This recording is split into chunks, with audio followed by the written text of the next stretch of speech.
Hola, bueno, muy buenos días. Vamos a seguir continuando. Yo creo que llevamos unas jornadas intensas, unas jornadas en todo momento de aprender y sobre todo de intercambiar conocimiento, ¿no? Y la mesa que me ocupa a mí, realmente lo que pretendemos es eso, ¿no? Es un abanico súper amplio de buenas prácticas donde vamos a poner en conocimiento los proyectos y las nuevas iniciativas que están tomando mis compañeros, las personas que me acompañan. La verdad es que vamos tanto a tocar temas de información, como va a ser por parte de nuestros compañeros de Colombia para poder ver su modo de trabajo, tema de vivienda, el tema de proyectos de familias. Y realmente yo pienso que un poco englobando en todo momento, como hemos ido rescatando de la anterior mesa, siempre centrado en la persona, ¿no? Vamos a ver qué necesidades son las que tienen y de alguna manera el poder cubrir. Realmente el tema laboral, hay tantos aspectos a los que tenemos que realmente enfocarnos y poder trabajar, que yo creo que de esta mesa es lo que vamos a pretender, ¿no? Sobre todo buscar esas buenas prácticas que vienen haciendo. Y yo creo que lo importante, sobre todo, es que de todo ello pues nos llevemos la mayor información y podamos luego trabajar. Me han pedido que, por favor, os sentéis en las primeras por aquí delante, que no seáis tímidos. Luego, en el café, bueno, pues os dará un azucarillo más y endulzamos un poco todo. Realmente, bueno, daros las gracias por acompañarnos y vamos a pasar, ¿no? Vamos a pasar a presentar que ellos son los verdaderos protagonistas, ellos son los que nos van a venir a contar. Y la verdad es que me hace muchísima ilusión porque me encuentro en una mesa de grandes compañeros, de grandes amigos, y eso es lo importante, ¿no? Alberto es investigador de la Universidad de Almería, es miembro de la Fundación Poco Frecuente de Almería, una fundación que ha nacido relativamente hace muy poco, pero con unos proyectos y con un impulso muy fuerte, donde está acogiendo a diversas patologías y sobre todo dando esa visibilidad y ese fomento también de proyectos de investigación, y la verdad es que está haciendo un papel importante. En este sentido, pues lo que pretendemos sobre todo es que nos enseñen, ¿no? Y Alberto nos va a hablar sobre los actores políticos de discursos públicos sobre enfermedades poco frecuentes. Alberto me ha dicho, no, tú preséntame.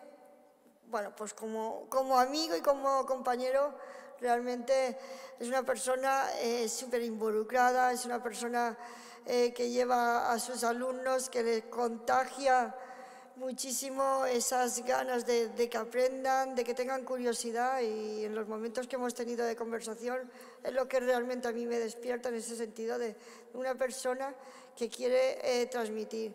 Así que, Alberto, por favor, pasa para hablar y nos comentas.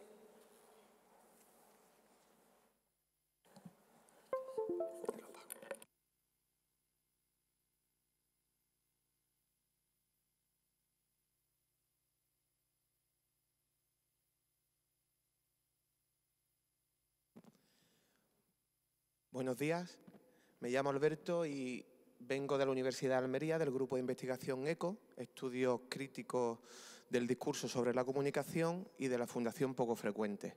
Y vengo a hablaros, ya que tenemos muy recientes las cuartas elecciones en 4 años, vamos a hablar precisamente de los actores políticos, qué es lo que dicen nuestros políticos sobre nuestras patologías, los actores políticos en el discurso público sobre las enfermedades poco frecuentes. La política, en su relación con las enfermedades poco frecuentes, es un tema que interesa, y interesa bastante porque FEDER, en su página, también tiene muestras y esta inquietud sobre qué recogen los partidos políticos en sus programas en relación con las patologías. Entonces, voy a partir de una pregunta con la que yo muchas veces empiezo cuando doy charlas sobre comportamiento no verbal, y yo le digo a la gente que la gente nos trata según nos perciben. Entonces, la pregunta, una de las 3 preguntas que voy a hacer esta mañana es ¿cómo nos perciben nuestros políticos? Y para esto vamos a aplicar un poquito el sistema del VAR, el videoarbitraje, y vamos a ver si en verdad nuestros políticos están en fuera de juego o si realmente hay dinámica y hay acción. La foto que aparece al principio es esta, pero tenemos que ver si realmente hay un fuera de juego claro. He hecho un análisis sobre los programas políticos del 10 de noviembre sobre 10 partidos políticos. Podía haber elegido más, pero me he centrado en 10 partidos intentando que hubiese una representación ideológica lo más variado posible. Y aquí tenéis un poco el resultado de las veces que se nombran cuantitativamente el nombre de enfermedad rara o enfermedad poco frecuente en el programa político del 28 de abril y del 10 de noviembre. Si os dais cuenta, Podemos no aparece el término enfermedad rara ni enfermedad poco frecuente en su programa político. El PSOE en el 28 de abril lo nombra una vez, en el 10 de noviembre lo nombra 2.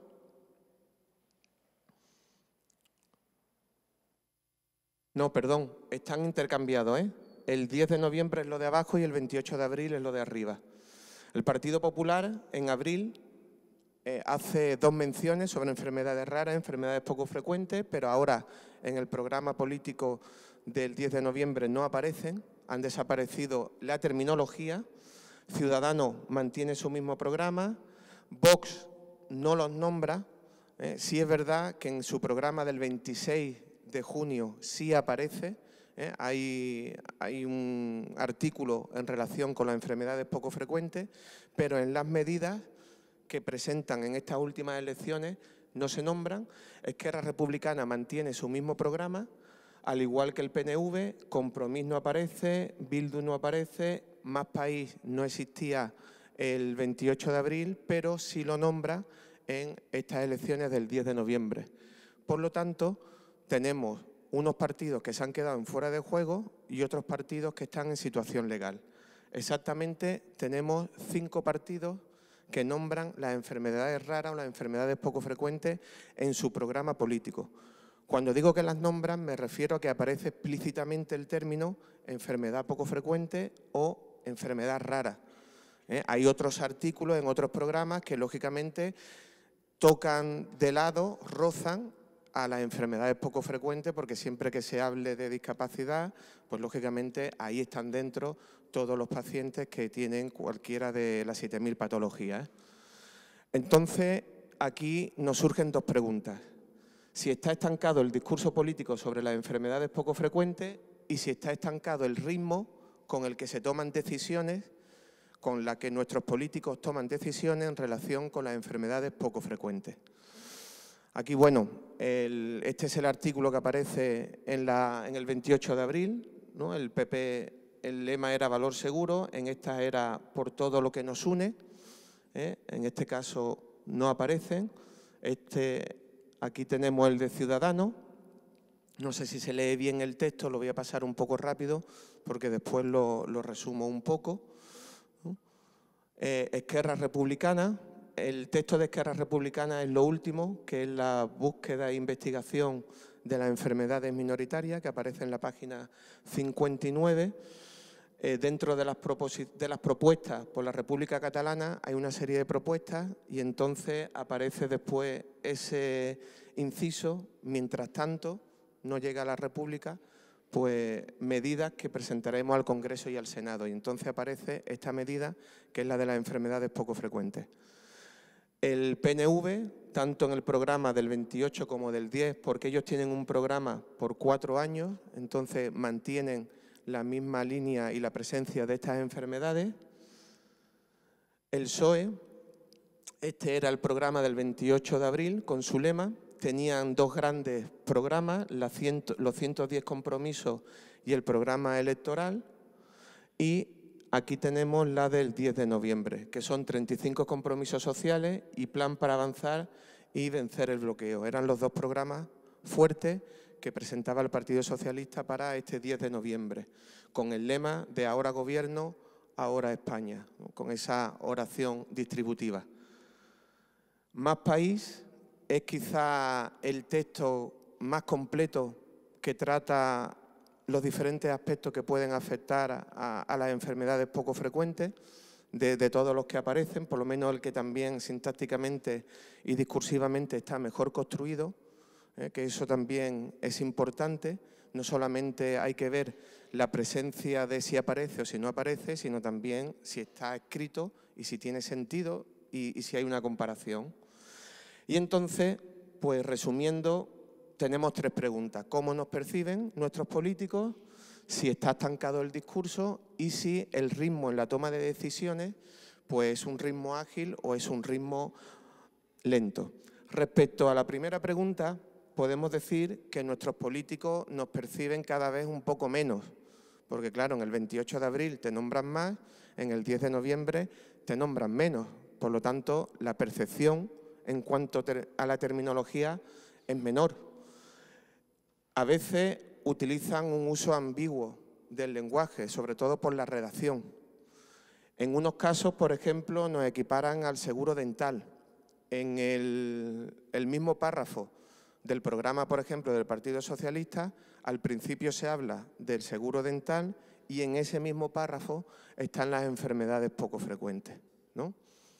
En otros casos, por ejemplo, se nos compara siempre con el cáncer infantil, eso es positivo, discursivamente, pero también tenemos comparaciones con las enfermedades neurodegenerativas que también discursivamente da una sensación más negativa sobre las enfermedades poco frecuentes. Y podemos decir que muchas veces los partidos políticos lo que hacen es un empleo sobre la terminología de las enfermedades poco frecuentes que parecen cortesía o descortesía, ¿no? A veces más por ese cumplimiento, la misma palabra lo dice, cumplo y miento, ¿no? Al mismo tiempo. Respecto a si está estancado el discurso político sobre las enfermedades poco frecuentes, aquí simplemente he marcado tres fechas clave. La primera vez que aparece el término enfermedad rara en un papel político, en un papel institucional en España es en 1995, en un Consejo de Estado, y está ligado a los medicamentos huérfanos. Hay una fecha importante que es el 19 de diciembre del año 2001, que es la primera vez que en el Congreso de los Diputados aparece la palabra enfermedad rara, cuando hay un congresista del Partido Popular que pregunta al Gobierno si se van a tomar alguna medida con esto que se llaman las enfermedades raras. Es la primera vez que ya tenemos el término en política de enfermedades raras dentro de un discurso político, de una manera más fuerte.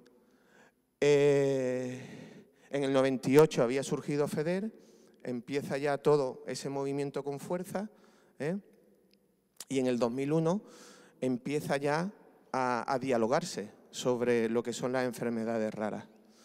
Y después una fecha clave pues va a ser la ponencia que hace el Senado en el 2006, ¿vale?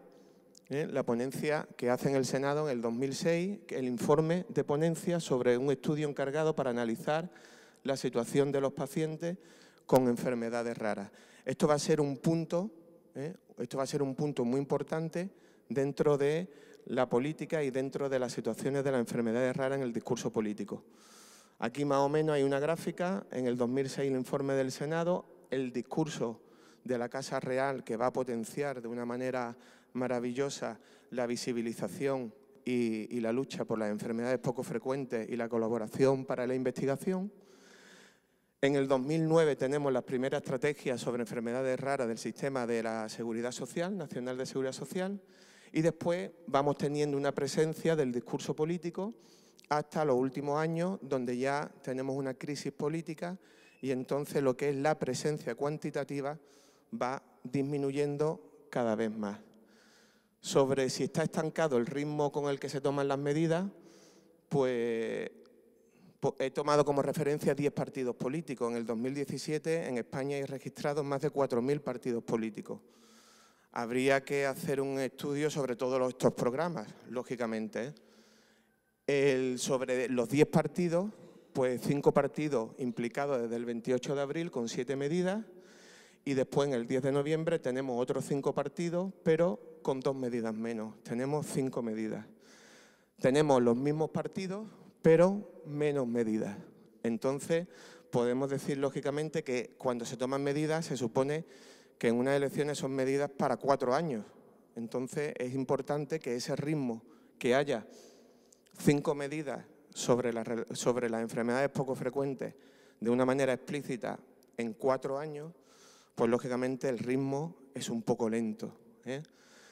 Desde el 28 de abril hasta el 10 de noviembre, sin contar esos 2 días, hemos estado 195 días sin gobierno, sin que se hayan tomado decisiones, y entonces nos podíamos preguntar qué suponen 195 días para una persona que padece una enfermedad poco frecuente, sin que haya gobierno y que se puedan tomar decisiones. Entonces aquí hay preguntas abiertas. Si hay médicos de referencia, si se subvencionan productos de atención básica, si se puede afrontar a los costes de tratamiento, si funcionan realmente los CESUR, cuántas personas padecen mi misma patología en España, en mi comunidad, en mi ciudad, en mi calle.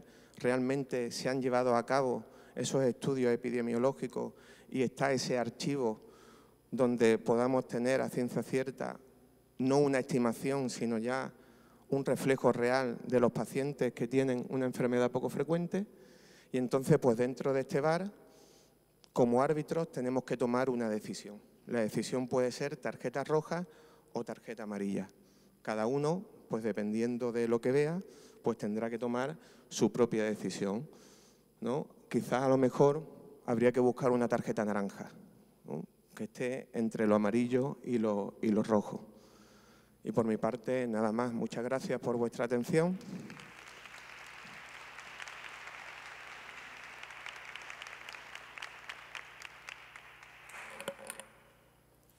Muchas gracias, Alberto. La verdad es que es importante saber qué piensan nuestros políticos, qué piensan en sus programas, en sus momentos de decisión, ¿no?, para el tema de las enfermedades raras, y qué poquito hablan de nosotros y qué pocas medidas se toman, la verdad. Continuamos con la mesa.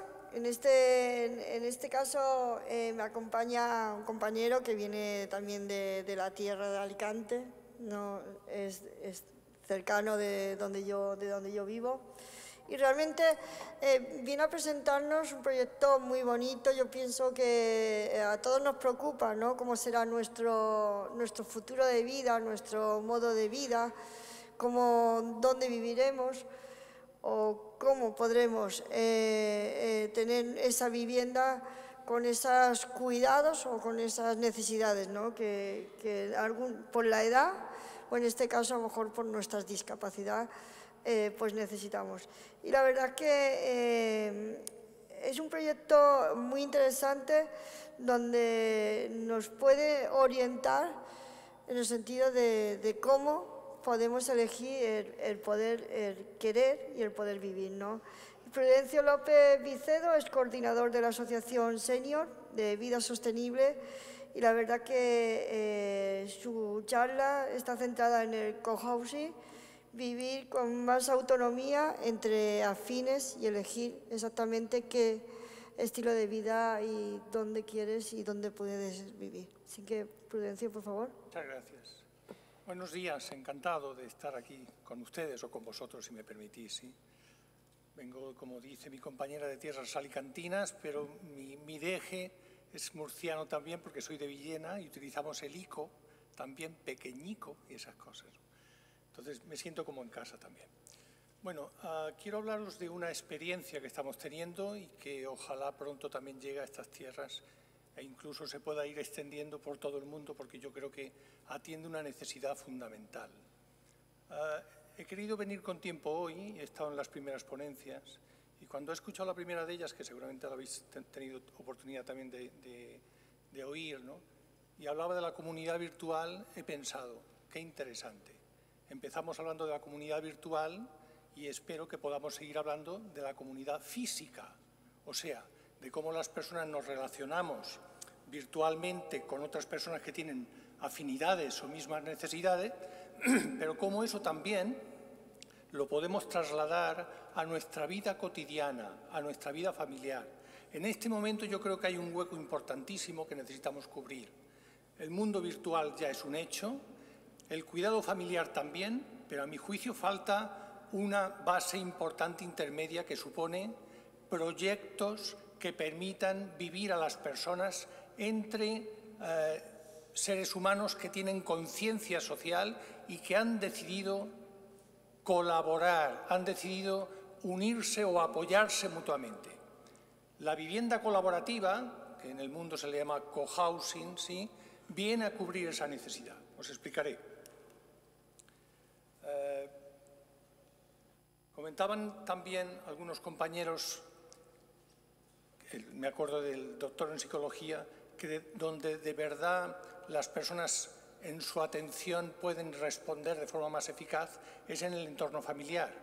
Lo que nos proponen los proyectos de vivienda colaborativa es que las personas podamos decidir con quiénes queremos vivir, y no solamente en el ámbito de mi unidad de convivencia, unidad familiar, sino también entre qué personas nos gustaría vivir. Y ese planteamiento nos llevaría perfectamente a la posibilidad de que antes de decidir dónde queremos vivir, reunamos a personas que tienen conciencia social y creemos con ellos un marco de convivencia, de tal modo que podamos integrarnos socialmente con nuestra circunstancia familiar en entornos sociales normales. Os pondré un ejemplo concreto. Eso que veis en pantalla es un proyecto que en estos momentos ya se está elaborando en un suelo público que la Generalitat Valenciana nos ha cedido durante 75 años. Hemos creado una cooperativa de viviendas, de cesión en uso se llama. Y esa cooperativa, sabiendo ya que el terreno público está a disposición, está co-creando con arquitectos que tienen una mentalidad de casa saludable, está co-creando cómo va a ser su forma de vida. Y en el marco de convivencia ya han decidido, no sé si llega la luz, no. ¿Veis que en el entorno, lo que son casitas se ve con mucha claridad, ¿verdad? Lo que es la forma de U. Pero ¿veis la parte inicial, la parte primera? Todo eso es una zona de servicios. Son 400 metros dedicados a servicios para la propia comunidad y para la interacción con el barrio. Echarle un poco de imaginación. Si en estos momentos una unidad de convivencia en la que haya una persona con una determinada discapacidad pudiera incorporarse a una comunidad social abierta en la que desde el principio expusiera su necesidad y pidiera tenerse en cuenta que en las zonas comunes pudieran habilitarse determinados servicios para mejorar lo que se llama el respiro familiar, empezaríamos también a mejorar el entorno social inmediato de las familias que tienen miembros con discapacidad. Y se nos abren un montón de posibilidades.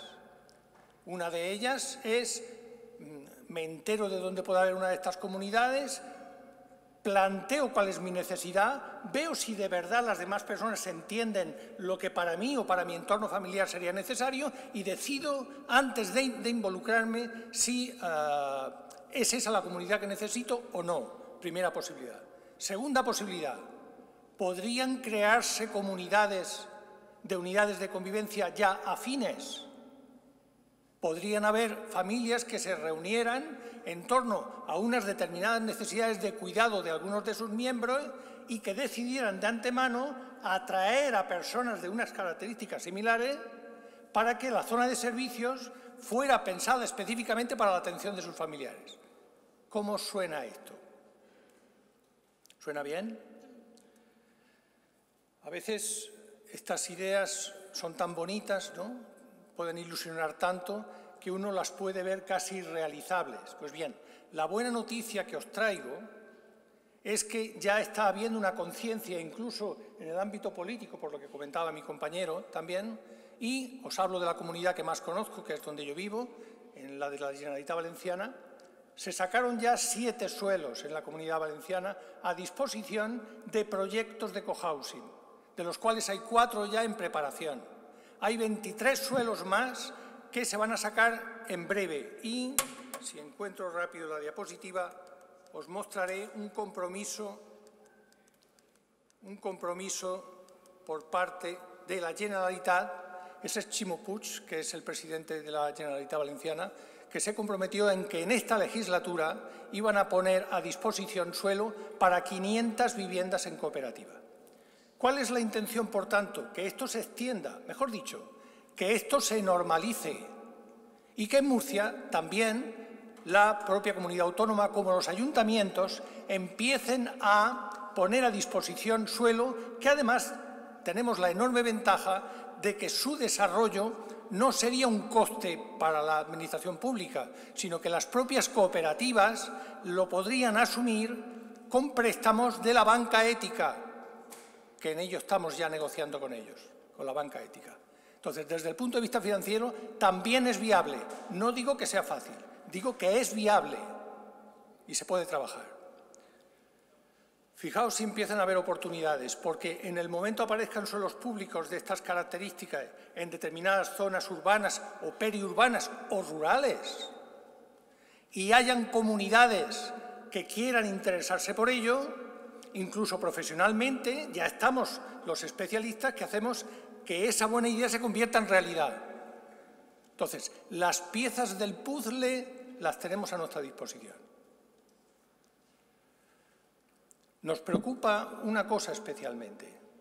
Hay muchas personas, muchas familias, que incluso en unas condiciones económicas tan favorables como es la cooperativa en cesión en uso, que solamente supone un 20% del capital que aporta la propia comunidad y luego es una especie de alquiler, es comprensible que incluso en esta circunstancia hayan personas o familias que no llegan a poder abonar en los 3 años que dura el proyecto ese 20%. Ese 20%, porque os hagáis una idea, suele estar entre unos 20.000 euros, lo que supone la aportación en los 3 años. Esa cantidad, si uno en un momento determinado sale de ese grupo, la persona que entra se la restituye y, por tanto, lo que le ha costado en realidad es un alquiler.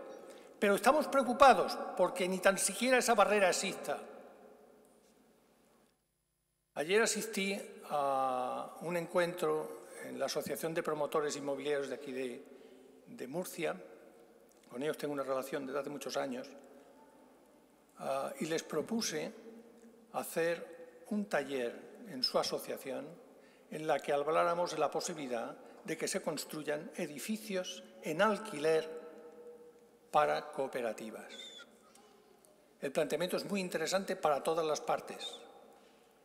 Supone para el profesional, el promotor, la posibilidad de darle utilidad a un suelo que no sabe en estos momentos qué hacer con él, hacer una construcción y tener una rentabilidad medida, una rentabilidad normal, vamos a decirlo así, a largo plazo. Y para las comunidades supone también la posibilidad de participar en el diseño de ese edificio, que en ese edificio hayan también zonas comunes pensadas de antemano y poder tener un contrato de alquiler a 30 años con unas cuotas mensuales pensadas de antemano y con un crecimiento de esas cuotas igualmente comedida. Eso es una magnífica solución desde el punto de vista social, desde el punto de vista de la creación de riqueza y también desde el punto de vista profesional. Me alegra poder compartir con vosotros buenas noticias, porque para muchos de nosotros, supongo que para todos vosotros también, lo que de verdad nos importa es no tener buenas ideas, sino cómo implementar en la realidad cotidiana las buenas ideas. Entonces, en el mundo profesional, en el mundo de la vivienda, estamos dando ya pasos importantes para unir de forma más evidente, más real, las necesidades sociales con la proyección profesional.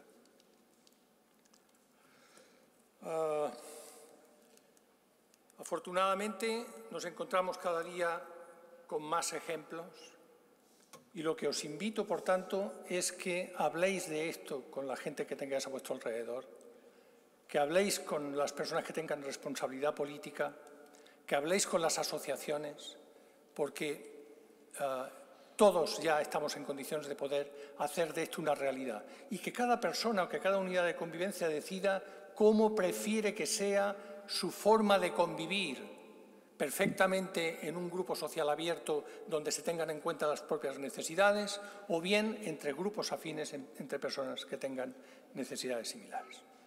Ese es el mensaje que he venido a transmitiros. Gracias por escucharlo y a vuestra disposición.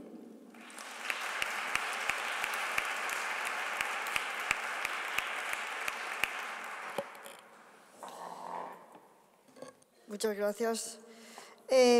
Continuamos con la compañera Rosa González. Ella es presidenta de la Asociación Síndrome de Williams de España. Es una de nuestras organizaciones con diferentes programas. En este congreso ya incluso creo que ha presentado diferentes iniciativas. Y lo que hoy nos ocupa y de lo que nos vas a hablar en el sentido de la importancia de la inserción laboral, la importancia de los apoyos laborales para las personas, en este caso con síndrome de Williams, pero evidentemente el programa tan importante que se debe hacer y que muchas de nuestras organizaciones tenemos en marcha, ¿no? Y para ello es fundamental poner mecanismos, poner profesionales y sobre todo crear herramientas para aportar todos los apoyos necesarios. Así que, Rosa, estamos deseando de aprender contigo. Muy bien, pues gracias, Fide, por la presentación y gracias al comité organizador por brindarnos esta oportunidad. Yo voy a empezar esta ponencia con esta frase, ¿no?, que dice una respuesta de la sociedad y iremos viendo si somos capaces de entender por qué la hemos titulado así. A cada sitio al que voy siempre empiezo con la misma frase y es que yo no estaría aquí si no fuese por David. David es mi hijo, ahora mismo tiene 12 años y tiene síndrome de Williams. Y está claro que podría participar en otro tipo de congresos, pero desde luego no hubiese venido como ponente si no fuese por él. Y hay una frase que define mucho lo que hacemos como movimiento asociativo y es esta: mucha gente pequeña en lugares pequeños, haciendo cosas pequeñas, pueden cambiar el mundo. Y es un poco ese mensaje con el que yo pues me he apoderado, aunque es de Eduardo Galeano, pero lo he hecho mío. ¿Cuáles son las claves de nuestro programa nacional de inclusión laboral? Pues las claves ya se han hablado aquí en otros momentos. Lo primero es la intervención en el entorno natural, que es fundamental. La intervención, además, dirigida a la necesidad real que tenemos cada una de las personas. Y, por supuesto, el trabajo en red, es decir, la familia, la empresa ordinaria y cualquier otro tipo de agente que esté involucrado en la vida social de una persona. Estas son nuestras claves en el proyecto, que no es un proyecto innovador, porque es algo, el empleo con apoyos en empresa ordinaria cada vez se oye más, pero esas son las claves con las que nosotros funcionamos. ¿Cuál es nuestro objetivo general? El promover la inclusión social y laboral de las personas con síndrome de Williams mayores de 18 años. Nuestro reto, como en la mayoría de las enfermedades poco frecuentes, es la capacidad de dar soporte a cada una de las familias que están repartidas y dispersas, mejor dicho, por toda España, porque en nuestro caso el síndrome de Williams se da en un caso de 7.500, de tal manera que nuestra dispersión geográfica, como en la mayoría de las enfermedades poco frecuentes, pues es alta. ¿Cuáles son nuestros objetivos más específicos? Bueno, pues trabajar las habilidades necesarias para poder realizar todas las actividades de la vida diaria y mejorar la interacción de estos participantes en su entorno social. Otro de los objetivos es trabajar en red, como os decía, tan importante, no solo dando orientación, información, sino dando el apoyo que realmente se necesita. Trabajamos las habilidades para realizar todas aquellas actividades de la vida diaria que le permite a la persona interactuar mejor. Es decir, para que yo pueda vivir en comunidad, como se ha comentado aquí, yo tengo que tener ciertas habilidades, ¿no?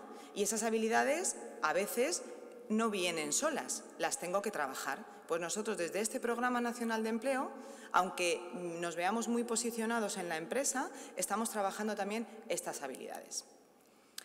Promovemos y mejoramos la inclusión a través de orientación y formación y preparación para el acceso y el mantenimiento en el trabajo en una empresa ordinaria. Es decir, no vale solo con ayudar a encontrar ese empleo, es que hay que mantenerlo. Entonces, nuestros educadores, los que trabajan con nuestros chicos y con nuestros jóvenes y adultos con síndrome de Williams, lo que hacen es apoyar ese entorno y vamos viendo si es necesario hacer retirada o hacer una implementación mayor.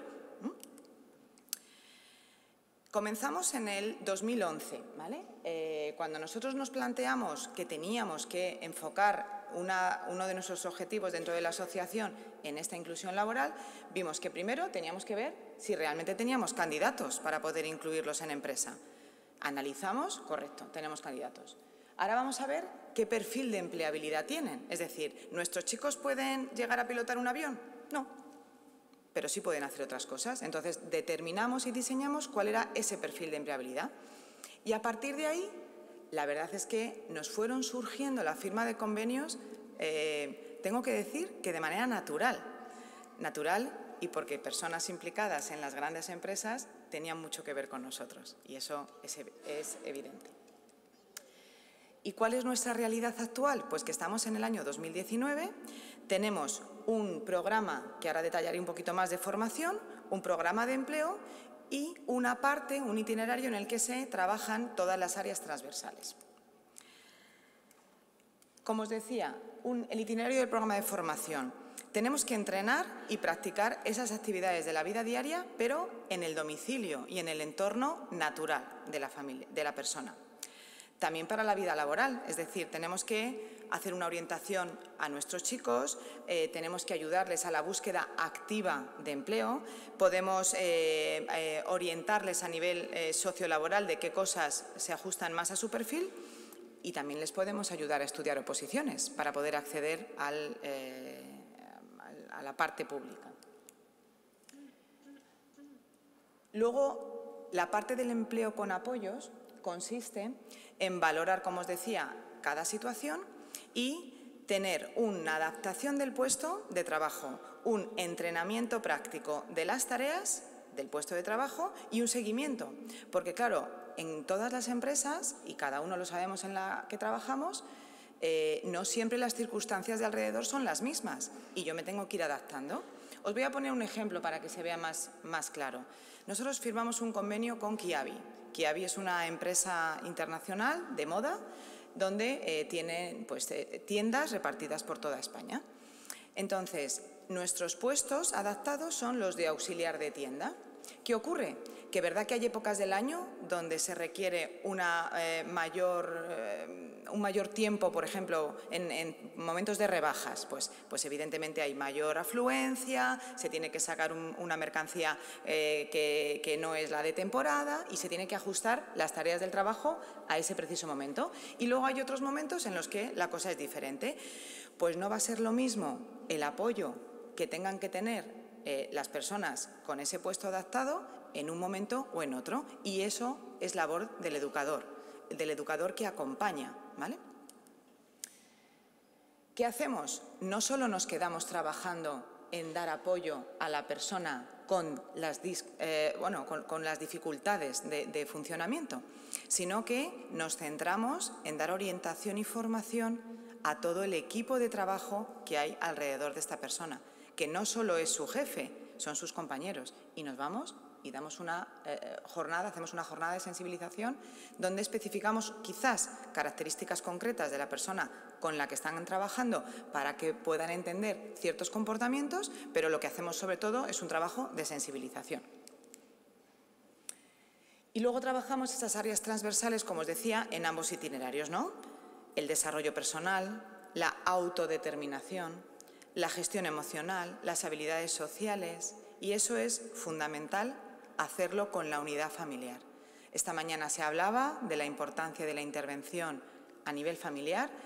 y seguimos hablando de la importancia en la intervención. Porque hay veces que los padres también somos agentes limitadores de los potenciales de nuestros hijos, por miedos, por desconocimiento, porque no les vemos capaces en algunas ocasiones. Y alguien tiene que venir de fuera a decirnos, ¿cómo que no? Mira, te lo voy a demostrar. Y lo demuestran y lo hacen. Y eso va ligado directamente a la autodeterminación de la persona y al desarrollo personal del mismo. Entonces, lo más fácil yo creo que es que nos lo cuenten los protagonistas. Entonces he traído una serie de vídeos, espero que se escuchen bien, para que podáis ver la parte de la experiencia tal y como la viven ellos. En este caso, con Kiabi. Siguiendo un poquito o ampliando un poquito lo que ha dicho Esther, si bien tenemos un apoyo que es imprescindible y que es muy profesional de parte de la Asociación Síndrome Williams, también consideramos que este apoyo tiene que ampliarse un poquito más. Entonces, además del apoyo de la asociación, he pensado que es importante tener una estructura dentro de la tienda, por ejemplo, para apoyar a la persona que se incluye al empleo, que tenga a 2 personas como referentes, por si el tutor, como bien dijo Esther, ya no va todos los días y el empleado un poquito que ya camina solo, independiente, pues estos 2 referentes van a seguir con él por cualquier necesidad o cualquier pregunta o cualquier situación que él necesite. Y aparte, para ampliar un poquito más el apoyo, desde la Fundación Kiabi hacemos un apoyo a las tiendas. Entonces, imaginaros, hablábamos de la importancia de lo que hacíamos desde la asociación, pero qué vital es ese apoyo por parte de una empresa comprometida. Ahora vamos a ver a nuestros chicos, cómo lo viven. Y tenemos a María y a Álvaro. Pues, por ejemplo, el lunes, pues busco esto, pues voy a recoger la valija y todas esas cosas. Y luego también lo que hago es marketing. Y haces muchos escaneos de documentos. Sí. O sea que tú trabajas en las oficinas de Kiabi. Vale. ¿Y cómo vas todos los lunes y jueves a Kiabi y cómo vuelves a casa? Pues me voy en el tren desde mi casa hasta Pirámides. Y luego vuelvo, pero me bajo en Pozuelo con el mismo tren. Y tú sabes que tienes que llegar puntualmente a tu trabajo. Sí. ¿Pero tú estás orgullosa de irte sola o te estresas y preferirías que alguien te llevara? No, yo no me estreso. Yo prefiero ir sola porque soy autónoma. Eso es. Muy bien. Álvaro, cuéntame, ¿tú qué haces en Kiabi? Yo en el Kiabi pues he estado en cosas, o sea, pinchando paquetitos, he estado en probadores. O sea que tú trabajas en la tienda. En la tienda, sí. Vale. Yo trabajo en tienda. Pincho un montón de paquetitos, grandes y pequeños. También he estado en probadores atendiendo a las personas, poniendo ropa en los 3 burros, que se llaman, bueno, que son grandes, y atendiendo a la clientela. Álvaro, eso es complicado, atender al cliente, porque muchas veces cuando somos clientes y estamos en los probadores no tenemos todo el tiempo del mundo, ¿verdad? Es exacto, tienes razón en eso. Sí, es totalmente cierto. Porque hay muchas veces que cuando viene un cliente a probadores puede estar nervioso, puede estar indeciso a la hora de comprar. Voy a avanzar un poquito porque si no, no va a dar tiempo a verlo todo. Los protagonistas que decíamos antes, la unidad familiar, ¿cómo lo ven los padres? 2 trabajos.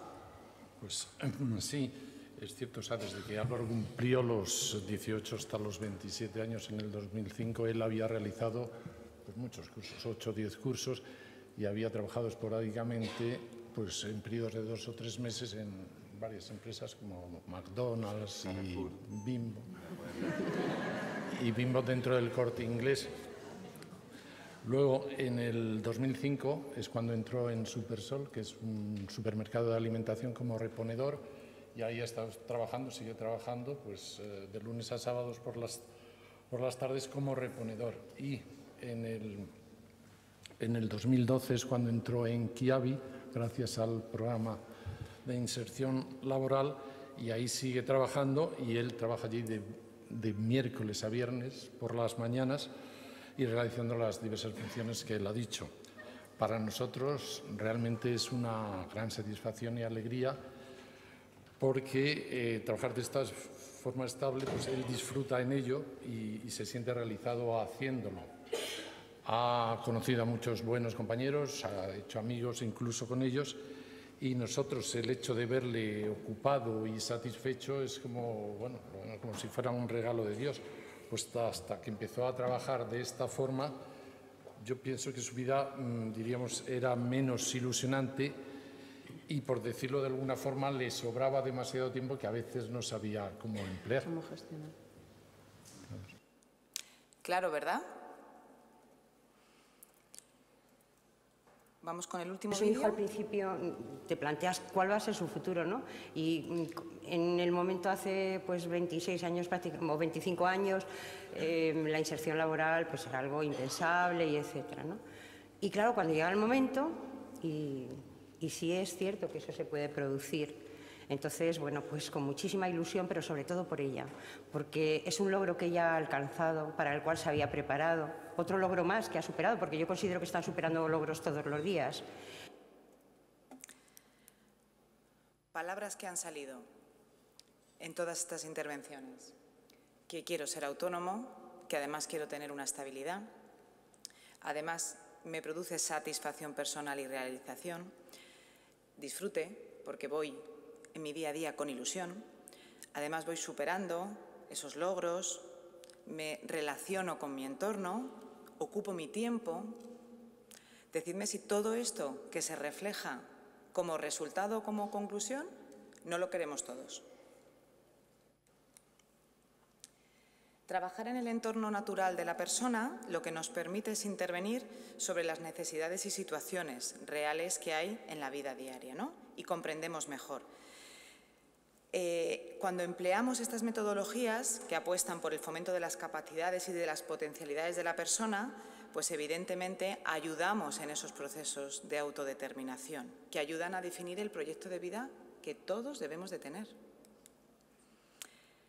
Trabajar colaborando con la familia es fundamental para que se favorezca ese desarrollo de las habilidades y se vaya preparando en responsabilidades para el día de mañana. Y esta mañana oí a una persona hablar del empoderamiento.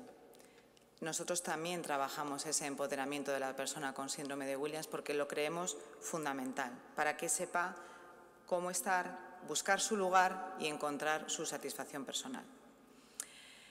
Es muy importante fomentar esa participación, ¿no? Y concienciación en el proceso de autogestión en las familias, por esa tendencia a vivir el paternalismo y la protección a unos niveles que, sin darnos cuenta, nos lleva la situación que nos toca vivir. ¿Cuáles son nuestros resultados? Ya viendo analíticamente. Hemos realizado 23 acciones, 23 personas, perdón, que ha habido participando en alguna de las acciones. Nosotros tenemos 210 familias repartidas por toda España, evidentemente desde los meses hasta una edad adulta, con lo cual el porcentaje de personas con perfil de empleabilidad y que además están en edad laboral se reduce considerablemente. Pero hemos tenido 14 personas en acciones formativas, 3 convenios firmados con Kiabi, con el grupo Vips y con una fábrica de galletas en Soria, 11 personas con prácticas en empresa ordinaria, 8 contratos indefinidos y 23 acciones de sensibilización en el entorno laboral. Sin lugar a dudas, esto no se consigue solo porque una persona se empeñe en querer hacerlo. Esto es el trabajo de un equipo, de un gran equipo con el que contamos en la asociación, con nuestra trabajadora social, que es Esther, nuestro administrativo, que es Susana, y todo el equipo que está repartido como preparadores laborales y como educadores, tanto en el apoyo en la empresa ordinaria como en esa área de formación de habilidades. Creo que me habéis visto al principio, ¿no?, empezar con una frase y me gusta también acabar con otra. Para mí la diferencia está en la igualdad. Es decir, todos somos únicos, todos somos irrepetibles y todos somos válidos. Solamente hay que encontrar la fórmula para poder desarrollar esa valía. Muchas gracias.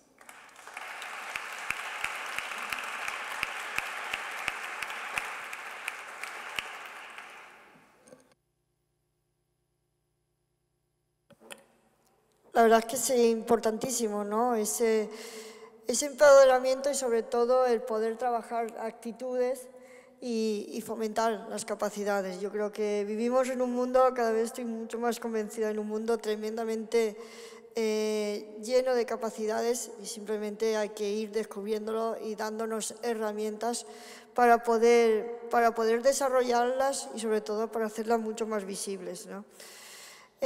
Vamos a cambiar un momento el orden. Quiero invitar a mi compañera a Luz Victoria Salazar. Ella es vicepresidenta de Aliber. Como bien sabéis, unido a este congreso, se ha creado y se está haciendo el encuentro iberoamericano de enfermedades raras, donde tenemos la gran fortuna y la gran suerte de que nos están acompañando 15 países y donde están siendo representadas por 23 asociaciones de dichos países. Ella es la directora de ACOPER de Colombia y queremos saber, queremos ver desde ACOPER esos proyectos, esas líneas de trabajo y sobre todo ese importante que es el pilar fundamental de una organización, ¿no?, que es el servicio de información y orientación, esa herramienta donde ponemos en situación y sabemos un poco de registros y dónde están nuestros pacientes y qué es lo que quieren. Así que, Luz Victoria,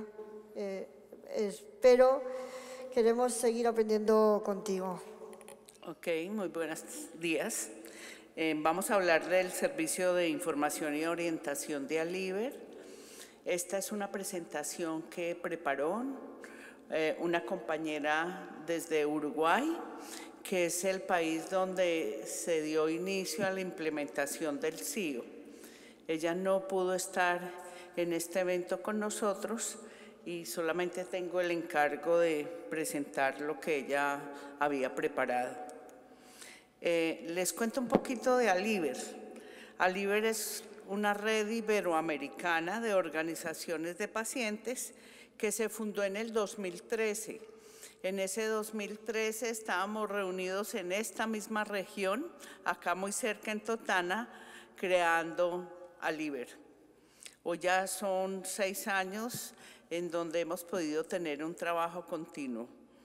La misión de Aliber, ¿cuál es? Coordinar acciones para fortalecer el movimiento asociativo, dar visibilidad a las enfermedades raras y representar a todos los afectados de Iberoamérica mediante la creación de un espacio permanente para compartir conocimientos, experiencias y buenas prácticas.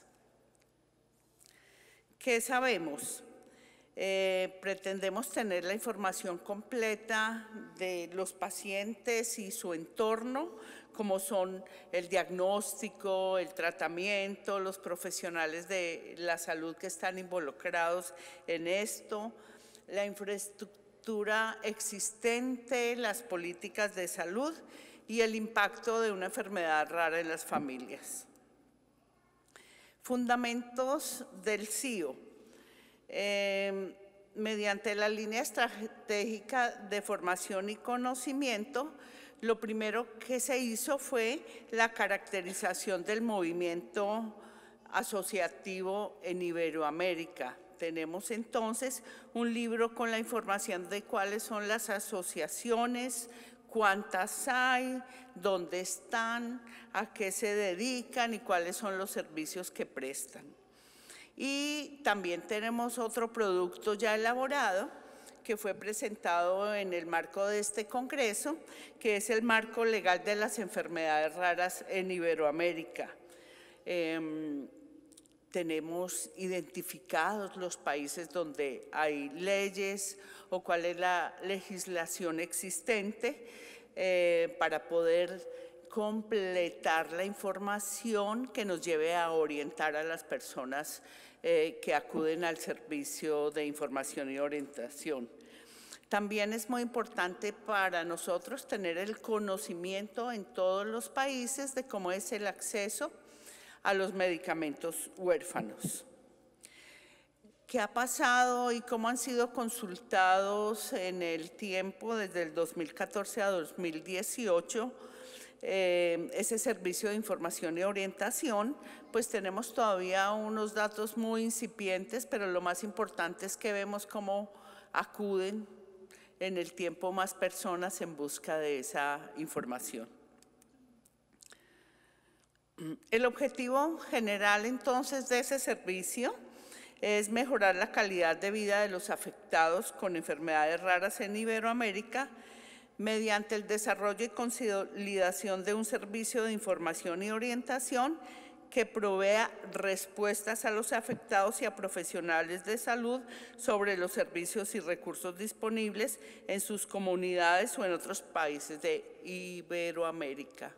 Yo creo que todos los que estamos aquí somos conscientes de cuántas personas hay buscando esa orientación, que tienen una enfermedad que aún no han diagnosticado o que quizás han sido recientemente diagnosticados pero no saben cuál es el camino a seguir.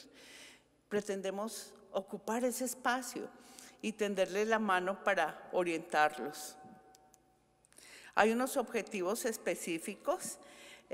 Lo primero es sensibilizar. Queremos que todas las personas conozcan de enfermedades raras, pero además que estén sensibilizados acerca de un tema que pues necesitamos colocar en otro nivel, incluyendo en esa sensibilización a esos actores políticos tan apáticos como ya lo vimos en el tema de las enfermedades raras. Es importante también para nosotros intercambiar conocimientos y buenas prácticas sobre la atención desde los servicios de orientación e información de las enfermedades poco frecuentes. Y para eso tenemos grandes maestros, como es el CIO que hay en España y el CIO que hay en Portugal. Y de esa idea tan maravillosa que yo sé que les ha aportado muchas cosas a ustedes, estamos creando para extender esos brazos a Latinoamérica. Desarrollar un programa de adiestramiento sobre servicios de información y orientación. Para poder tener el desarrollo de este servicio, pues necesitamos entrenarnos para poderlo implementar. Elaborar una guía de recursos, como son asociaciones y servicios para la atención de las enfermedades. O sea que cualquier persona nos debiera buscar y nosotros poderles decir dónde le pueden prestar el servicio por el que él está acudiendo al servicio y que está necesitando. Otro objetivo es implementar una línea de ayuda específica para enfermedades raras en Latinoamérica. He estado hablando y yo creo que quizás se han dado cuenta que he empleado indistintamente dos términos, de milagro no han sido tres, y es que en Latinoamérica no tenemos unificado la forma como nos referimos a las enfermedades raras. Hablamos de enfermedades poco frecuentes, hablamos de enfermedades raras y hablamos de enfermedades huérfanas. O sea que cualquiera de los tres términos que empleé durante la presentación me estoy refiriendo a enfermedades raras. El procedimiento para ese sistema de información, ya lo hemos dicho, establecer un mapa de servicios y asociaciones, pero también establecer unas guías de derivación. aquella persona que acude a nosotros, ¿cómo la vamos a poder orientar para que llegue a recibir lo que está buscando? Y tenemos que tener esas guías específicas que nos lleven a dar la orientación adecuadamente. Fortalecer las habilidades y destrezas de los técnicos de los CIO, desarrollar una base de datos e intercambiar buenas prácticas entre los diferentes CIOs. Compartir información acerca de patologías que no tienen asociación, de los ultra raras o de aquellas sin diagnóstico, que pues ya sabemos que es un tema que nos está a todos, digamos que llegando, tantas personas en busca de encontrar cuál es la patología que tienen y que pueden tardar tantos años. Y construir una base de datos única que permita la realización de un mapa situacional. Esos datos se van a manejar primero mediante la implementación de una atención al usuario vía correo electrónico. Esa es la fase piloto que ya se empezó a trabajar en Uruguay. Luego pretendemos tener un call center y una infraestructura especial y números de teléfono en 16 países en unas fases posteriores. Pretendemos que esas llamadas en todo caso tengan un costo de llamada local. Es muy importante para nosotros la protección de los datos y nos estamos acogiendo a la ley española porque es la que es más restrictiva. Entonces nos interesa estar protegidos con esos datos. Beneficiarios. Con base en las consultas que recibió FEDER y rarísimas, se estima que los beneficiarios serían 5.700 personas, unas 2.500 mujeres y unos 3.200 niños. Los beneficiarios indirectos, o sea, extendiendo esos beneficiarios de personas afectadas a sus familias, se estima que sean 22.964. Y los beneficiarios potenciales estaríamos hablando de 28 millones de personas, que es el número estimado de familiares que conviven con el afectado, que son los hispanoparlantes de Latam que pudieran estar afectados. El ámbito de aplicación de ese CIO serían los países donde tiene presencia libre en Latinoamérica, que son 16 países. Ya lo hemos mencionado, como productos coayudará a la creación de un mapa de recursos sociosanitarios para enfermedades raras, facilitará la promoción de políticas y acciones en salud pública, apalancará la creación de registros de pacientes tanto a nivel local como regional y proporcionará retroalimentación sobre el funcionamiento de programas de atención para las poblaciones afectadas y el impacto de las políticas públicas nacionales y regionales para las enfermedades poco frecuentes. La experiencia piloto, como ya lo mencioné, se realizó en Uruguay, un país que tiene reportados 1.362 casos distribuidos en epidemiólisis bulosa, errores innatos del metabolismo, fibrosis quística y algunas con menor prevalencia. Esta es la distribución de las enfermedades que hay en CRENADECER, el centro que existe en Uruguay. Y estos son todos los pacientes reportados aquí con las enfermedades conocidas y 50 sin diagnóstico. Habría 1.500 pacientes en Uruguay. ¿Y qué pasó allí? Se realizó la capacitación de técnicos asignados a ese sistema de información para realizar las tareas que se les asignara. Ya desde allí partió el conocer las enfermedades, el marco normativo de las enfermedades, los recursos por el país. Se han ido identificando los profesionales y centros de referencia relacionados con enfermedades raras.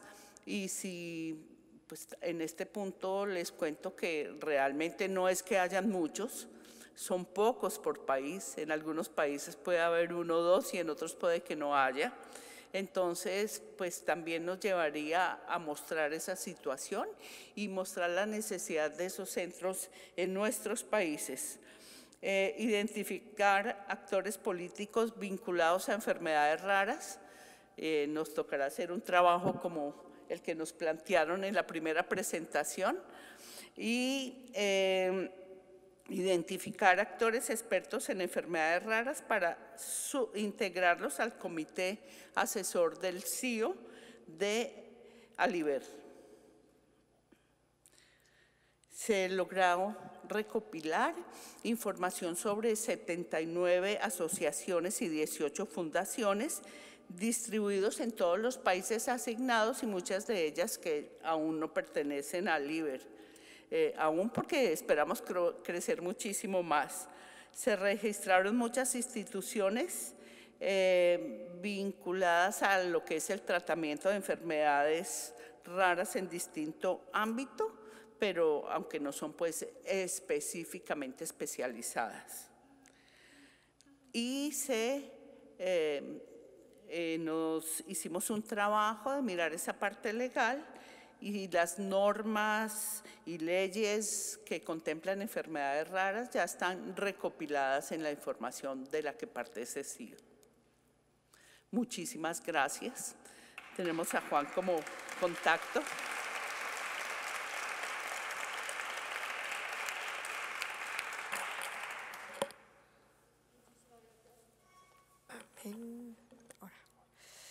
Bueno, muchísimas gracias, Luz Victoria. La verdad es que el trabajo que está realizando Aliber en conseguir todos esos datos y ver, ¿no?, de alguna manera trabajar en coordinación es importantísimo para ver las realidades de diferentes países. Así que la verdad es que enhorabuena y felicidades por el trabajo tan importante que está haciendo la Alianza. Ya para finalizar, la verdad es que ayer terminamos la jornada, ayer terminamos la mesa, una de las últimas mesas, fueron con los testimonios que siempre son los que más nos llegan, son los que de alguna manera pues ese testimonio de primera persona es lo que le da muchísimo sentido a todos los conocimientos que tenemos aquí como profesionales. Pero bueno, ayer terminamos con la charla de Cecilia, ella era es hermana de Amalia, y era la importancia de los hermanos, la importancia de cómo viven los hermanos que tienen un hermano con una patología poco frecuente, con una enfermedad rara, un hermano que tiene unas necesidades especiales, unas necesidades, bueno, yo pienso que todos queremos ser queridos, ser protegidos, pero es verdad que a veces tener un hermano con unas necesidades es como un cierto peso, pero al mismo tiempo, bueno, Cecilia nos lo hizo un discurso súper bonito, lo que significaba para ella, ¿no?, el tener una hermana, lo que le había enseñado, los valores que le había enseñado, las vivencias que había podido vivir gracias a su hermana. Y realmente yo creo que sin duda es importante el núcleo familiar y los hermanos sobre todo son fundamentales. Y hoy pues queremos terminar esta mesa también con un proyecto de investigación sobre hermanos y niños con enfermedades raras, sobre todo en comunicación y calidad de vida, que nos va a presentar Magdalena Cantero, que es miembro de la Fundación Poco Frecuente y que nos dará una visión del papel tan importante también que hacen los hermanos.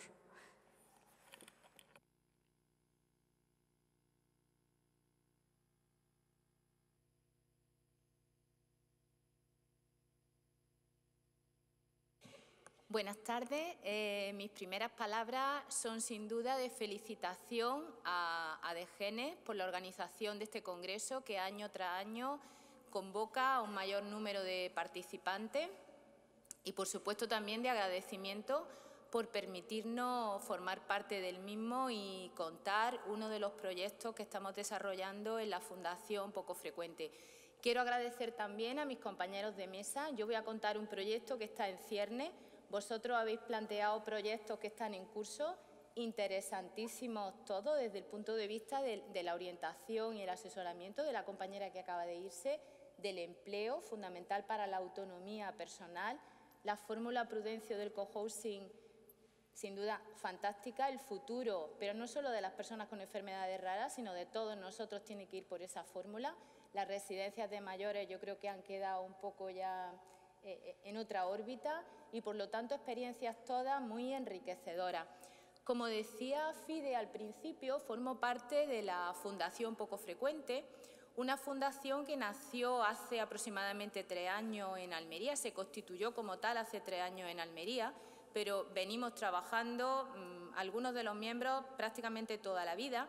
Una fundación que, aunque nace en Almería, vinculada en gran parte a la Universidad de Almería por lo que supone de investigación, tiene un ámbito territorial andaluz y desarrollamos actividades vinculadas en todo el territorio andaluz. Una fundación que tiene fundamentalmente 3 objetivos: dar visibilidad y voz a las personas que tienen una enfermedad poco frecuente, apoyar a las familias y a las asociaciones y entidades que necesitan nuestro apoyo, nuestra colaboración, pero fundamentalmente una fundación que tiene en su ADN, nunca mejor dicho, su vinculación con la investigación, con la ciencia, con el conocimiento y también con la cultura, porque cualquier actividad que hacemos siempre intentamos que tenga una vinculación con la cultura, con el teatro, con la música, para que también se nos vea y se nos perciba de una manera diferente. Voy a comenzar proyectando, si soy capaz. No soy capaz. ¿Con el ordenador? Ah, sí. Sí. Hola, soy Nacho. Tengo 3 años y hoy celebro un día especial. El 9 de noviembre es el Día Mundial del Síndrome de Andine, una enfermedad rara que solo tenemos 1.200 personas en el mundo. Se trata de una mutación genética que afecta al sistema nervioso autónomo. No puedo respirar por mí mismo cuando me duermo o cuando estoy flojo. Por eso tengo una traqueotomía. Es mi enchufe al respirador que hace que siga viviendo. Y como con la traqueotomía no puedo hablar, os lo están contando mis hermanos Marta y Jaime. Ellos ayudan mucho a mis padres, que además de cuidarme todo el día, se turnan para dormir conmigo por las noches, porque es cuando hay más peligro. Aunque no el único, mi mutación también tiene otras alteraciones, como la aparición de tumores y la epilepsia. Hoy son mis hermanos los que hablan por mí. Me encantaría que tú también lo hicieras y compartieras mi historia para que juntos consigamos que el síndrome de Andine sea una enfermedad un poco menos rara. Pues bien, he querido que veamos todo este vídeo fundamental. Bueno, pues la enfermedad o la patología es conocida, pero fundamentalmente porque tienen voz, porque la voz de quien narra la historia es la de los hermanos. Si decía antes que los proyectos que se han presentado aquí son proyectos que están en curso, lo que vengo a presentar es un proyecto que vamos a poner en marcha en las próximas semanas, en los próximos meses, y precisamente la necesidad o el interés de presentarlo aquí es porque, como terminaré diciendo, necesitamos vuestra colaboración y vuestra participación para ponerlo en marcha. Hemos analizado que existen pocos estudios donde se aborde el papel de los hermanos de los niños con una enfermedad poco frecuente. Es verdad que FEDER en el año 2013 puso en marcha un taller que se llamó Hermano Único. La Federación Mexicana de Enfermedades Raras ha trabajado en el tema de los hermanos de manera colateral, diciendo la responsabilidad y lo que supone para un hermano convivir con un niño con una enfermedad poco frecuente. Está también el libro de Pons y Gallardo, ¿Qué le pasa a tu hermano?, vinculado fundamentalmente a las discapacidades y que puede servirnos también a nosotros para analizar qué sienten los niños, cómo se enfrentan a una enfermedad en su familia. Pero fundamentalmente nosotros queremos analizar el estudio que vamos a realizar desde la Fundación Poco Frecuente con DGENE. Hemos querido analizarlo desde un punto de vista, digamos, panóptico, donde esté el hermano en el centro y analicemos pues, distintas perspectivas, cómo le afecta desde el punto de vista de la salud, de la educación, de la psicología, de la familia y fundamentalmente conocer en sus diferentes etapas lo que siente. Cuando conocemos el libro de ¿Qué le pasa a tu hermano?, vemos que se pueden pasar por toda una serie de ítems, desde rabia, enfado, celos, saber que nuestros padres dedican más atención a mi hermano que a mí, pero también es verdad que eso depende de la etapa. No lo vive lo mismo un niño que es menor a su hermano con una enfermedad, un niño que tiene un diagnóstico, un niño que es mayor y que tiene que atender a su hermano. Queremos conocer cómo sienten estos niños en primera persona, el que en su familia estén viviendo que los ciclos de vida que todos tenemos al nacer, nacemos, crecemos, nos hacemos mayores y terminamos en la senectud. ¿Cómo viven estos niños esa experiencia de que no exista un ciclo de vida y cómo lo percibe? Por eso, como decía, queremos hacer una mirada desde distintos ángulos, desde el trabajo social, desde la psicología, desde la salud, si afecta ese comportamiento, esa atención a su propia educación, a la salud de ese niño, fundamentalmente porque siempre tenemos en cuenta a la familia como núcleo absolutamente gordiano de todo el trabajo que realizamos.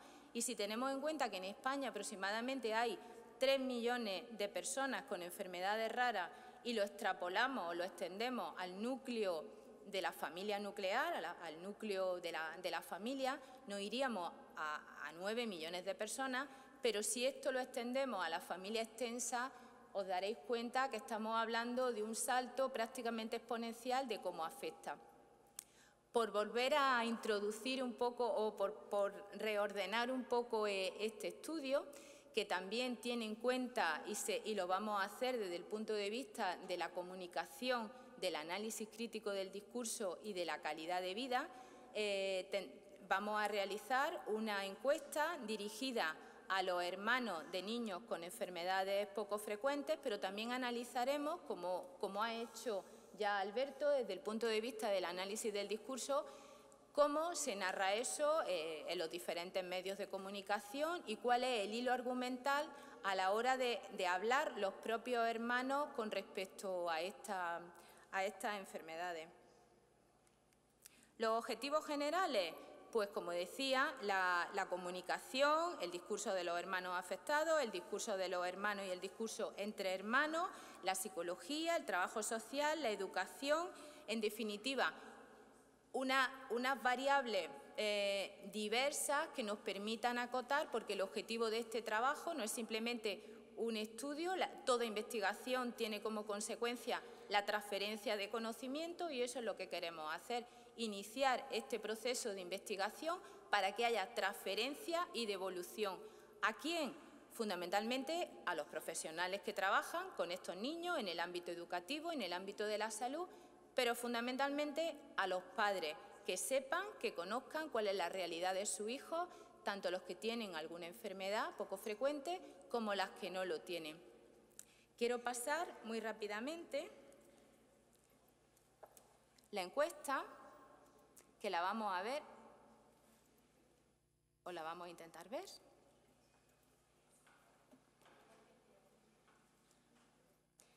La voy a ir hoy. Vale.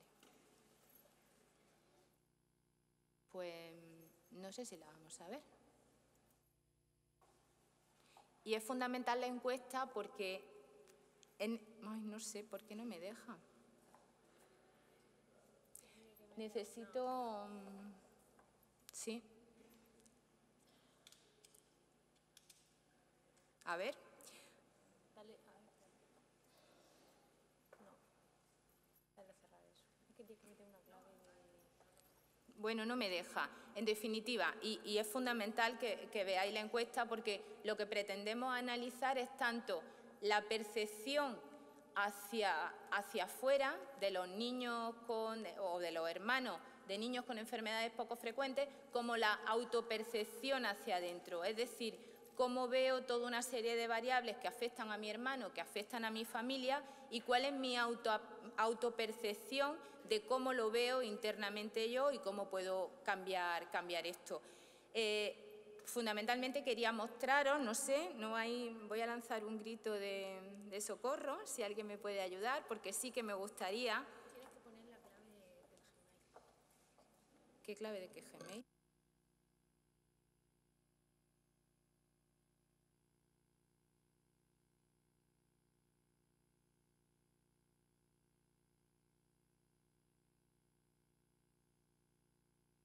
Que tenemos poco tiempo, pero bueno, pero siempre hay milagro.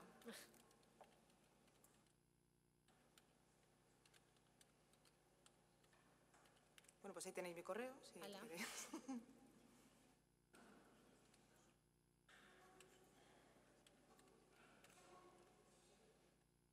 ¿Y así tú crees que va a funcionar? Sí.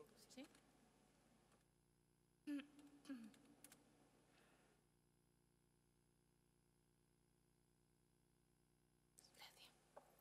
Bueno, pues aquí tenéis la encuesta de hermanos de niños con enfermedades raras, comunicación y calidad de vida, proyecto Gerner. Aquí tenéis el cuestionario, todos los miembros de un equipo multidisciplinar que formamos parte tanto de la Universidad de Almería como de DGN.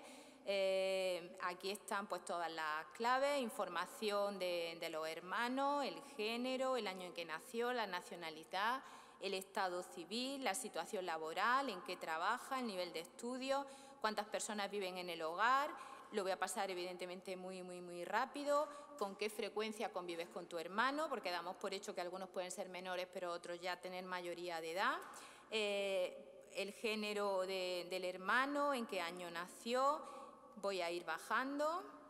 Si tienen o no tienen discapacidad. Y aquí empezamos ya con preguntas concretas como la calidad de vida, qué importancia tiene la interacción familiar, cómo lo percibe hacia afuera y cómo lo percibe luego hacia adentro, su nivel de satisfacción con su propia familia, el rol de los padres, qué papel tienen los padres. Antes se hablaba aquí de la sobreprotección, eso pasa con la discapacidad con mucha frecuencia, pero lógicamente también pasa con niños con enfermedades poco frecuentes, que se lo sobreprotege en demasía y no tienen esa autonomía que yo creo que ellos mismos necesitan.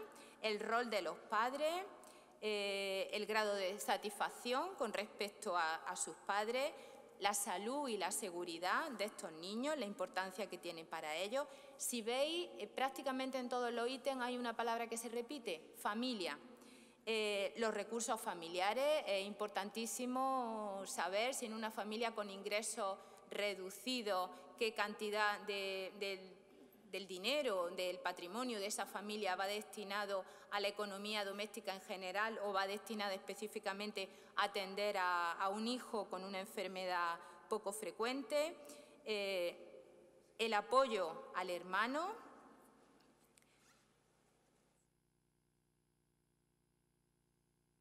Bueno, y una pregunta importante, porque también queremos poner en marcha un estudio con posterioridad para conocer qué pasa con esas personas que tienen pues, más de 45 años, más de 50 años, conocer cuál es su situación personal, familiar, individual, laboral y que se pueda un poco incardinar con lo que planteaba Prudencio.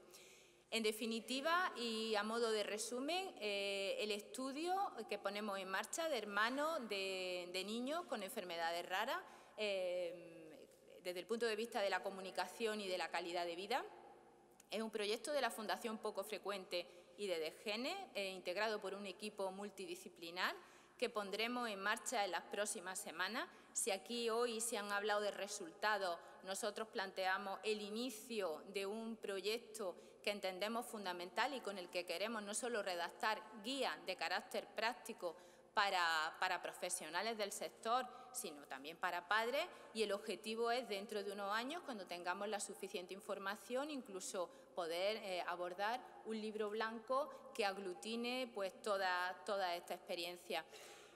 ¿Qué necesitamos?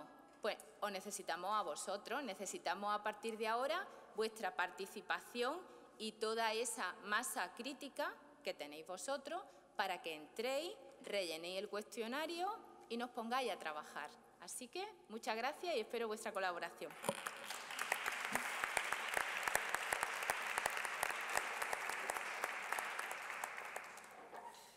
La verdad es que cuántos datos podemos tener, ¿no? Y que podemos, a raíz de ese estudio y de esa investigación, y la verdad es que esperamos que así sea, que se lance y tenga una muy buena acogida, sobre todo para crear esas guías que siempre nos ayuda. Vamos, como siempre sucede, pues muy justitos o incluso pasados por unos minutillos, pero creo que es importante el que podamos dialogar, podamos lanzar dudas y preguntas que tengáis a una mesa que ha sido totalmente completa en todos los ámbitos, donde hemos trabajado en torno siempre a la persona, pero en todos los ámbitos. Y la verdad es que ha sido una mesa muy interesante y lanzamos por si alguien tiene algo que aportar, una pregunta para los ponentes.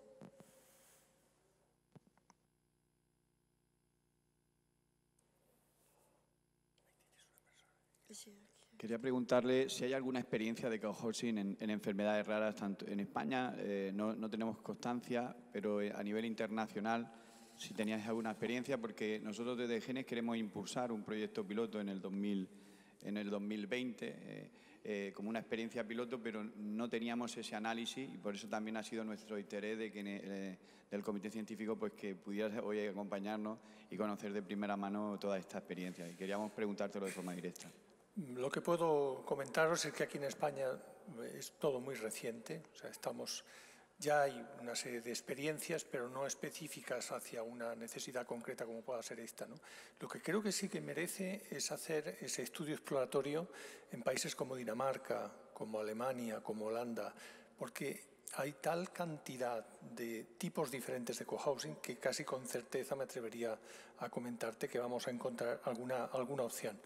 Me trae a la memoria, visitando Copenhague, tuvimos oportunidad, lo cuento rápido porque es una anécdota para mí importante, nos encontramos con un cohousing que en realidad era una multitud de pequeños cohousing de 18 unidades de convivencia y entre ellas estaba pensado para que cuando las personas tenían determinadas necesidades fisiológicas pasaban a otros edificios que tenían una serie de facilidades para poder vivir mayores e incluso había lo que ellos llamaban una nursería, o sea, un edificio pensado específicamente para personas que ya no podían valerse por sí mismas. Entonces, ese es el ejemplo que yo conozco, pero seguro que hay muchos más, ¿no? Lo que creo es que hay una oportunidad tremenda cuando los proyectos se pueden hacer pensados en función de las necesidades del grupo social, porque con una arquitectura sensible está al alcance de hacer algo que de verdad se necesite, ¿eh? Por tanto, si hablamos en otro momento, exploraremos junto con vosotros, si queréis, esas opciones y miraremos incluso con los arquitectos posibilidades de adaptarlo a las necesidades de las enfermedades raras. Con mucho gusto, además.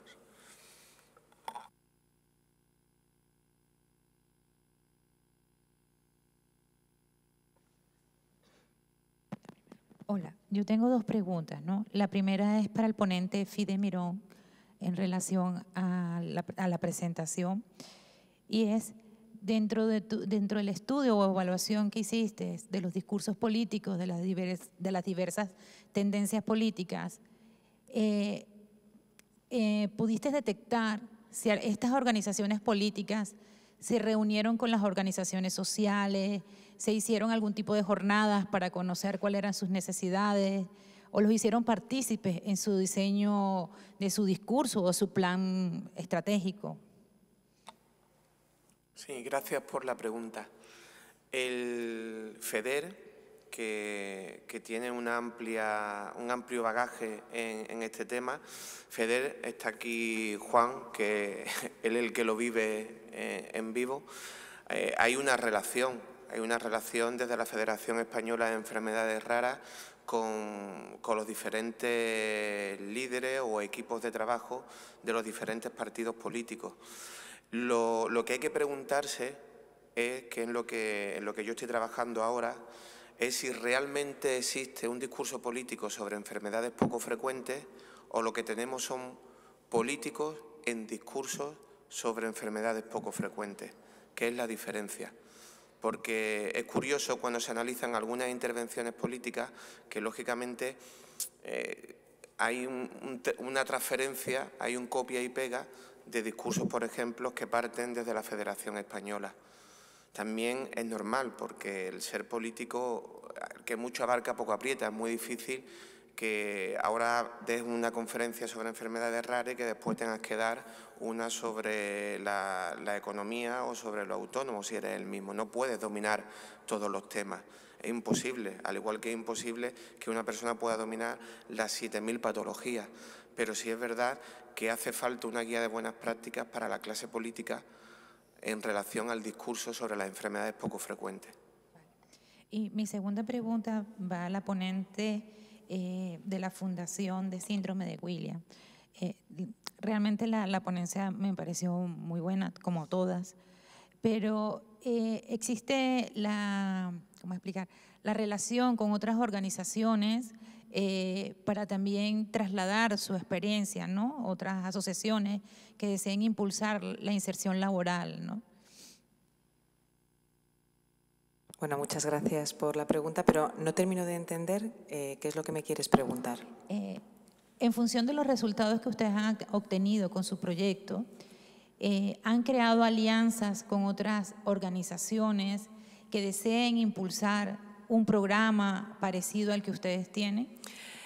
De hecho, esta presencia aquí lo que invita es a eso, a conocer las buenas prácticas que estamos haciendo para que otras entidades con las que, por ejemplo, una organización tiene relación con alguna empresa, nosotros podamos ir y le podamos contar nuestra experiencia. Nosotros directamente, cada contacto que logramos profundizar, le presentamos esta manera de funcionar. La idea es que vayamos un poquito trasladando cada vez más a otras entidades. Lo que pasa es que hay una cosa que he dicho al principio que me gustaría insistir, y es que es fundamental que la empresa tenga una identidad que vaya ligada a este aspecto, porque las políticas económicas a nivel político que fomentan la inclusión están muy sesgadas y fomentan solo un tipo de inclusión. Es decir, si tú no tienes en el ADN de la empresa o de la compañía una intención en esa línea, se hace muy complicado. Por eso hay que ir sembrando primero con empresas afines o que entiendan y estén bien posicionadas, y a partir de ahí podamos ir con ese ejemplo a cualquier otra. Yo estoy siempre dispuesta a presentar, porque estoy muy orgullosa de este proyecto y lo puedo contar donde me inviten.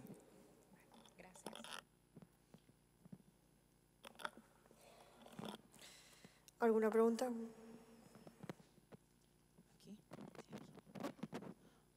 Hola, muy buenos días. Mi nombre es Solange Mosquera. Mi nombre es Solange Mosquera, vengo de la Alcaldía de Santiago de Cali, de la Secretaría de Salud Pública Municipal, y quisiera preguntarle a uno de mis compañeros allí ponentes, en el tema político, ¿ustedes han logrado de pronto en algún momento tener una reunión o un panel con diferentes políticos y comprometerlos en un pacto público para trabajar por el tema de las enfermedades huérfanas, o cómo han logrado insertarse dentro de la agenda pública los planes de gobierno aquí en España, si han realizado ese ejercicio? Porque pues en la ciudad donde yo estoy el tema es nuevo, relativamente bueno en toda Colombia formalmente, pero estamos en esa expectativa ahora de poder hacer parte del plan de desarrollo en nuestra ciudad con asignación de presupuesto. Quisiera saber cómo ha sido la experiencia acá en ese aspecto. Te voy a responder yo mejor que Alberto. En España, el movimiento asociativo, y en este caso la Federación Española de Enfermedades Raras, que engloba 361 organizaciones de pacientes, lo que hemos trabajado en estos últimos años es primero que las enfermedades raras o poco frecuentes estén y formen parte del discurso político y que estas enfermedades raras se consideren una prioridad social y sanitaria dentro de nuestro sistema nacional de salud. ¿Qué hoja de ruta nos hemos marcado para ello? En primer lugar, lo que hemos hecho es que a través de nuestras asociaciones a nivel particular y como federación hemos mantenido relaciones siempre que ha habido un proceso electoral con todas las fuerzas políticas que concurren a ese proceso electoral. ¿Con qué mensaje? Trasladándole de forma concreta las necesidades que tienen 3 millones de personas que conviven con una enfermedad rara en España. ¿Y qué hemos podido conseguir con todo este tipo de trabajo y todas estas reuniones, que lo hemos hecho tanto en el ámbito estatal como en el ámbito autonómico, como en el ámbito municipal? Hemos conseguido que las enfermedades raras se incorporen en los programas electorales. Y precisamente la ponencia que ha ilustrado nuestro compañero Alberto es precisamente el análisis de esa información. Quedan muchos retos, porque una cosa es que un partido político lo refleje en un programa electoral y otra cosa es que pasen los 4 años y lo cumpla, tanto si tiene responsabilidad de gobierno como si está en la oposición. Pero lo que se ha logrado en esto, quiero decir que es un recorrido corto, porque es en los últimos 5 años donde el discurso de enfermedades poco frecuentes ha formado parte de un programa electoral. Antes, nunca antes nunca había formado parte.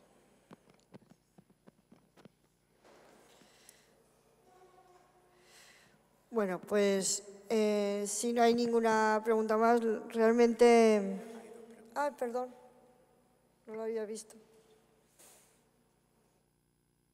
Algo cortito que me ha quedado del formulario de hermanos, porque tengo un hijo, bueno, con enfermedad rara, que justo es el mayor, tiene 10 años y sigue el de 7 y sigue el de 4.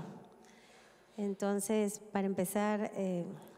yo invito a todas las mamitas a que no tengan miedo de tener más hijos, porque de verdad sus hermanos son sus mejores amigos y lo han apoyado más de lo que ustedes pueden pensar. Y no hablo más porque se me van a escapar, los extraño mucho.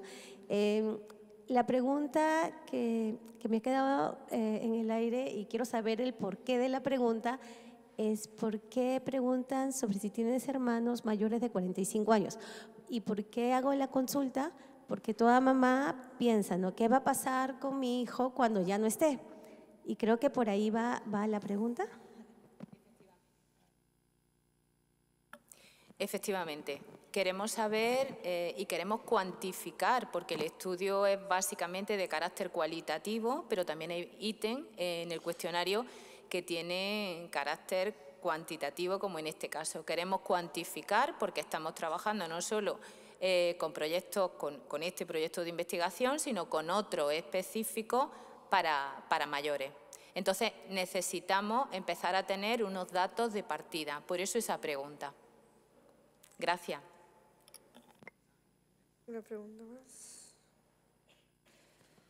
Bueno, pues a mí me gustaría dirigirle la pregunta a la presidenta de la Asociación del Síndrome de Williams. Bien. Porque me ha llamado mucho la atención la ilusión que transmite, no solo por el proyecto, sino por la mejoría de su hijo, por lo que cree que el potencial que cree que puede tener. Y como proyecto de enfermero, me gustaría preguntarle cómo eliminar ese miedo que suele generar especialmente en las madres y esa falta de expectativas o falta de ilusión por mejorar, fruto del shock que produce muchas veces cosas inesperadas, porque tengo casos cercanos de enfermedades raras o enfermedades genéticas, o que le han dicho, a mi hermana le dijeron que iba a tener, aunque al final no ha sido, pero dijeron que tenía mucha probabilidad. Yo veo que se produce un bloqueo muy importante y me gustaría saber alguna pincelada de cómo podría actuar en el caso de que me encontrase como profesional esa situación. Pues muchas gracias por tu pregunta. Voy a ver si soy capaz de dar esta respuesta. Yo veo fundamentales 2 cosas. Una, la información. Es fundamental que la información llegue a las familias sobre cómo se tiene que manejar cada circunstancia, porque muchas veces el miedo es por desconocimiento. Y otro fundamental es el contacto de unas familias con otras, esa red de apoyo que se crea en las entidades. Generar espacios de encuentro donde una familia pueda ver reflejado a su hijo el día de mañana porque tiene una expectativa por delante que es real. Es decir, nosotros, por ejemplo, los casos que yo os he traído para ilustrar como ejemplos son 2 personas adultas que están trabajando. Si cuando a mí me llega una familia nueva a la asociación, yo les cuento que estas 2 personas están haciendo una labor y tienen un trabajo y son independientes, les voy a poner en una expectativa a las familias que va a generar mucho más potencial en el hijo que tienen. Pero hay una cosa, añadiendo a estas 2, la información y el contacto con otras familias, es que la familia tiene que creer en su hijo. Es decir, si tú crees en tu hijo, le aportas un empoderamiento para llegar a avanzar muchísimo más que si no le crees. Si tú crees que no puede, no lo hará. Pero si crees que puede, lo hará. Si tú puedes transmitirle a las familias de tu entorno esa posibilidad y les aportas información, ellos mismos van a ir encontrando el camino. No sé si he respondido.